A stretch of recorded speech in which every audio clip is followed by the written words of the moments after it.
I was always in amazement.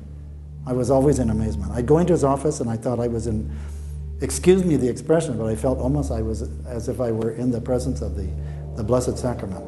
I didn't know at the time that he had the two presents. It never left him. We take it, we consume it, it's with us, but what do? We spoil it. We spoil it with our sins, with our selfishness, with our lies, with our divisions, all kinds of things. His didn't. It was a wonderful time, lots of graces, and we just loved those guild meetings. He was praying to God, and he said, God, you're not taking her yet. She's not ready to go. She has too many children. And he spoke right up. God listened. He taught me the meaning of prayer. More than anything, he taught me the meaning of the enjoyment of the rosary.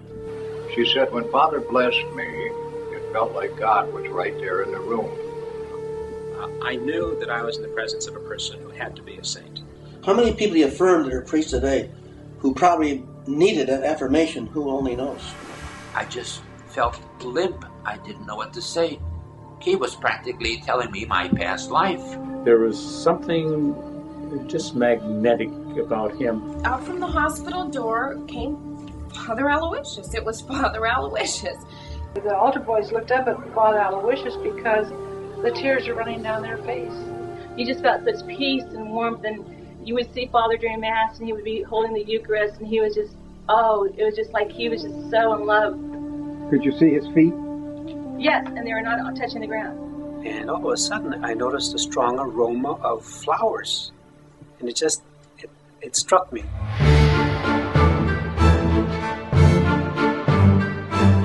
For Father Aloysius, the angels, his own guardian angel, and the angels, that angelic world was so real that it was almost like he could see the angels. And there was Father Aloysius among all these maybe 100 priests, and you could see him because his face was lit up. People say, "Do you mean a light like a light bulb?"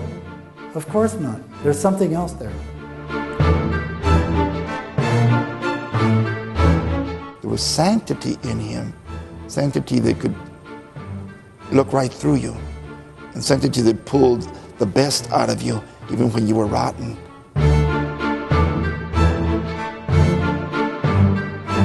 But I was like in a daze because I was in this, going through this spiritual suffering, and I didn't know anything about dark nights.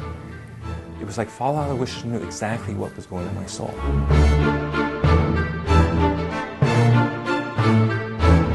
And he was saying things like, oh, I see in your soul that you have a mistaken idea about Christ. You believe that Christ is only a human body attached to God. He had a human soul too, and you don't know that. And I was amazed. I said, no, I don't know that. So I realized Father could see how much you knew about God and didn't know about God, even though you weren't even thinking about it at the moment. Our founder was a businessman, and he gives up everything. Well, I give up everything, but I still think I want to become a millionaire. but not that way. Now it's a millionaire the other way. What can I do for people? And this is Claretian. We have great hospitality.